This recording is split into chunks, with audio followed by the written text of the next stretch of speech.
Hey y'all, I'm Karen Mayer Cunningham, the special education boss. If you've ever felt confused, overwhelmed, or just plain frustrated at the 504 IEP table, you are in the right place.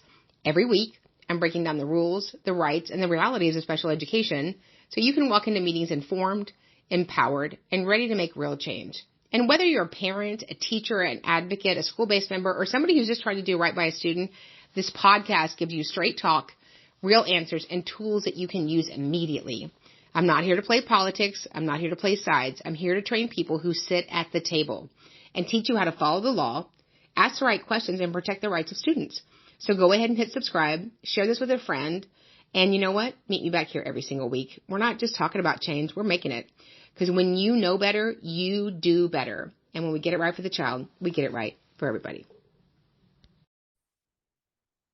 Hello, friends. Karen Mayer Cunningham, Special Education Boss, training everyone that sits at the 504 IEP table to navigate and negotiate successful student outcomes. On today's episode, we're going to lead with the most important thing we have written and published, soon to be out, the EPIC IEP. The EPIC IEP, go to Amazon, order it, come back to the epic-iep.com, put in your information, and it will release $500 worth of bonuses for people that pre-order. We are so excited. We cannot wait to get this powerful playbook for parents, educators, and advocates navigating the special education system. So let's go with our big question of the day, and then we'll get some questions in. So people often ask me what goes into an IEP. And so I say everything: the kitchen sink, whatever's in the closet, the den, the back of your Suburban, everything goes in the IEP. We need the totality of information of the student so that we can identify their unique circumstances, right? So often we get the eligibility, we get state testing scores because we're all excited about that, district assessment scores, grades, which are very subjective now because teachers are forced by their leadership to make sure that every kiddo passes. But here are the 4 components legally that must go inside of an IEP.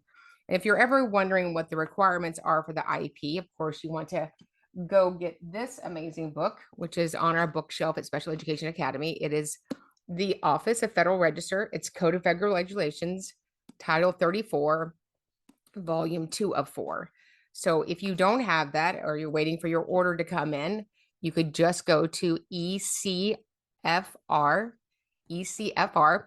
the Electronic Code of Federal Regulations, and you could type in the statutes that you're looking for. So for today, the statute that we're talking about is 300.324, Development, Review, and Revision of IEP.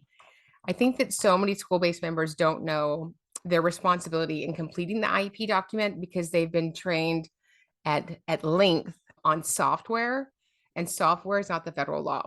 And so the federal law is the federal law. So here it is lined out, the development of the IEP. And there's 4 general factors in developing an IEP. Number 1, the strengths of the child. Number 2, the concerns of the parents for enhancing the education of their child. Number 3, the results of the initial or most recent evaluation of the child. And number 4, the academic development and functional needs of the child. So that we would call that a PLAF, right? The present levels of academic achievement and functional performance.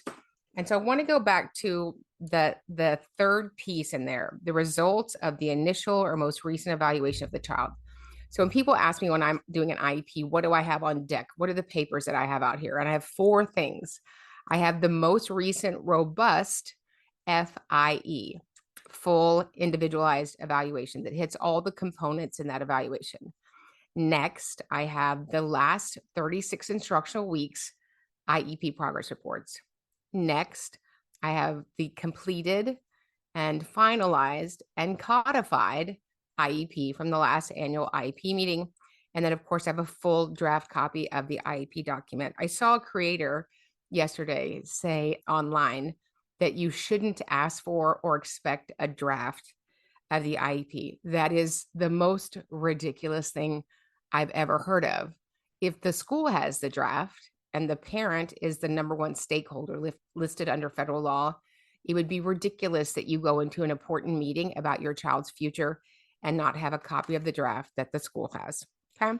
So let's talk about the results of the initial or most recent evaluations of the child. And why is that really important, Karen? So today I was in a meeting serving a kiddo, and we were really struggling in the present levels to identify his need.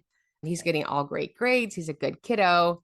And in certain parts of the present levels, they just said he needed to raise his hand and ask for questions and he wouldn't struggle. And so I went back into his evaluation, which was 6/30/2023. We're about to do an evaluation. And so this was in elementary school. So now he's gone to an intermediate school, a sixth grade, and now he's at a junior high. So we're several sets of staff members away. And I said, I want to give you some numbers that might give you some context about why he's struggling. Number one, his working memory is in the 4 percentile. When you're looking at evaluation results, make sure that you understand what the percentage is, because often it'll be a scaled score, a standard score, a T score, a Z score, and they're all very different. Ask the evaluator, what is that percentage? So the student's short-term working memory is in the 4 percentile. When this evaluation was done, the student was 10. When you are 10, your cognition is stabilized. What does that mean? That means if my cognition was in the 50th percentile when I was 10 and today I'm 59, it's still about in the same percentile. So your cognition, your brain skills, I say that's how you're cooked, right? And there's not much movement. There may be some movement on achievement, but not usually on cognition.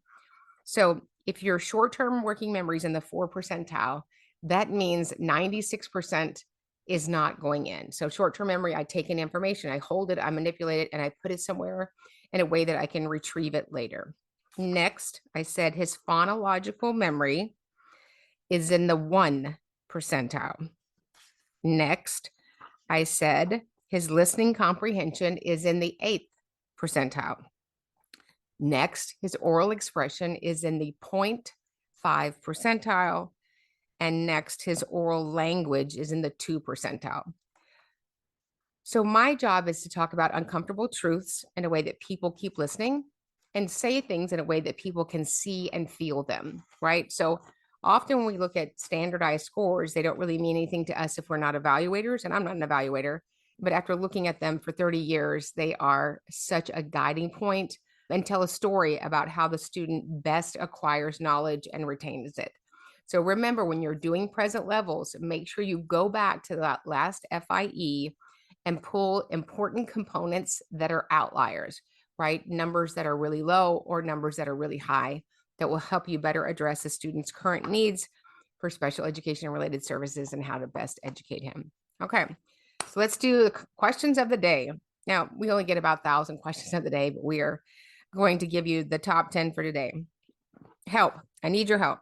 I do have a daughter with an IEP and special needs classes, and she's been hurt 2 times to the point I've had to take her to the hospital in less than 6 months by another student in her class, and the district has done nothing.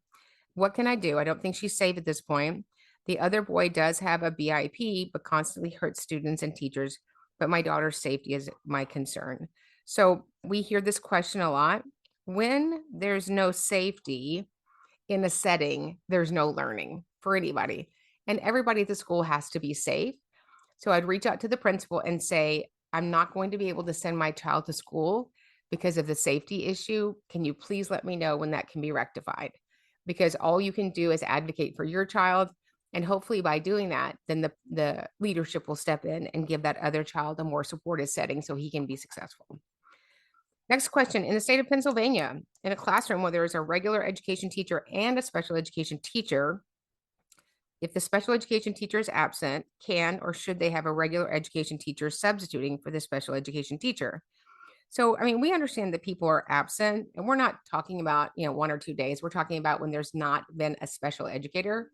I mean, if a special educator wasn't there for, a couple of days for me, that wouldn't be a big deal.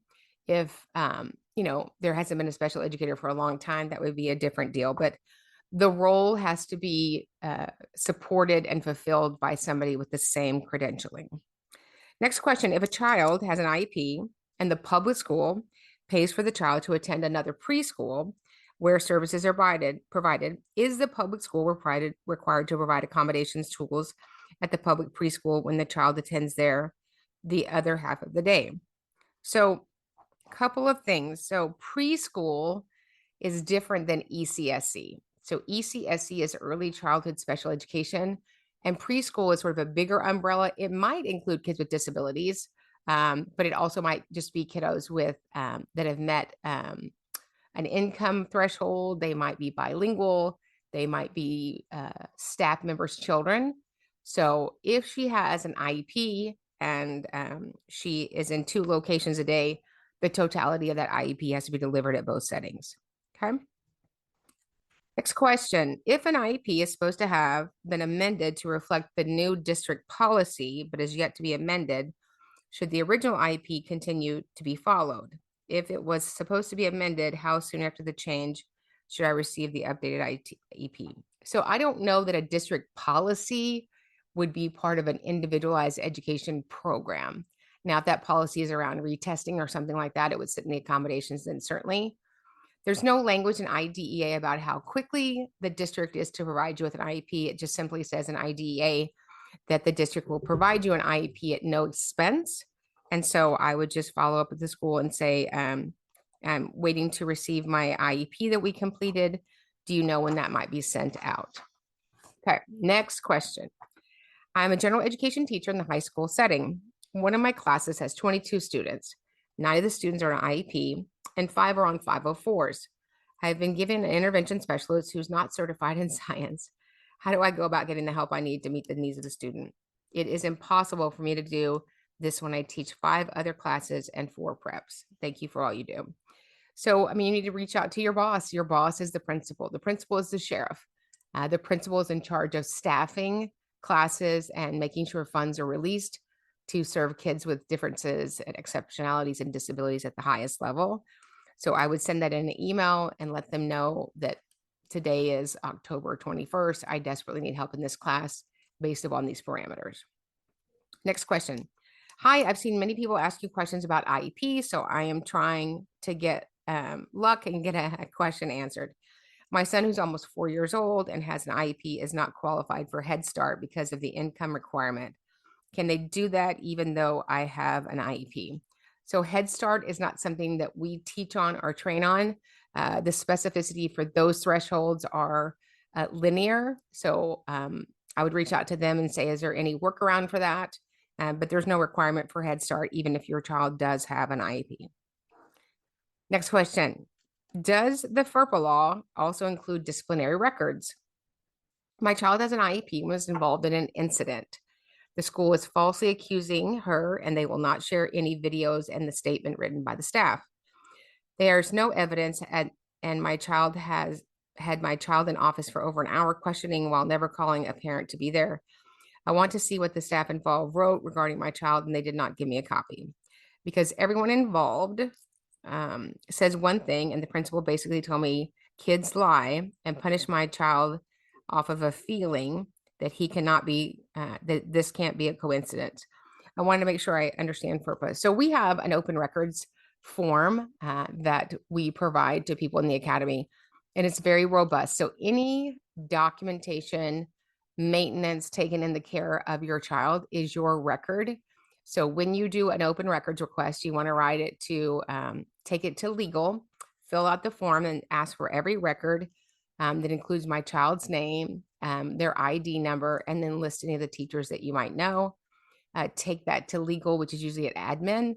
And I would take 2 copies with wet signatures, 2 original signatures for you. I would request that one of them sign it when you drop it off. They may or may not do that. If they don't do it, take a picture with your phone so that you have a timestamp. And then that starts a 45-day timeline that they have to release all of those records. But yes, those records have to be released to you. If your child has an incident, the district has to provide you that disciplinary write-up in a very quick time. Next, is it illegal to require a parent to serve an outside student from her placement in a self-contained classroom? I have a program where a para is now asked to be removed from my program for 1 hour a day to work with a student that's not in my program, which leaves my students unattended. Yeah. So we do a lot of hopping around and jumping in and checking in. That's not FAPE. So I have kiddos that are in self-contained rooms, and we have a teacher in the next self-contained room, and she'll hop in. So when she hops in for the self-contained room without a teacher, that means her students don't have a teacher. Same thing with paras. If we're moving paras around, that means that support staff is not there for that initial position. So yes, you need to have that para replaced. Next question. Hey, I'm in a public school. I'm a public school BCBA working in our therapeutic learning program. Several students go to their general election classes, but the teachers feel like it's not their responsibility to run their BIPs. These students often have a shared adult support who help with this, but the teacher should at least know about their BIP, right? Yeah, so the behavior intervention plan is required by all educators to implement. So if the student has a general educator, a special educator, or support staff, they would all be implementing the BIP and taking data at least at one point during the day per content area. So yes, she has to implement the BIP. And next, last but not least, I have a question. I have a 6th grade student that was homeschooled most of her life. She's only in public school for about 2 months right now after COVID, and then went back to being homeschooled.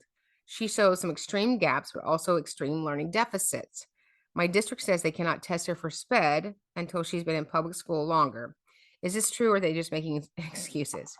So unless she's been denied education, we would test her, right?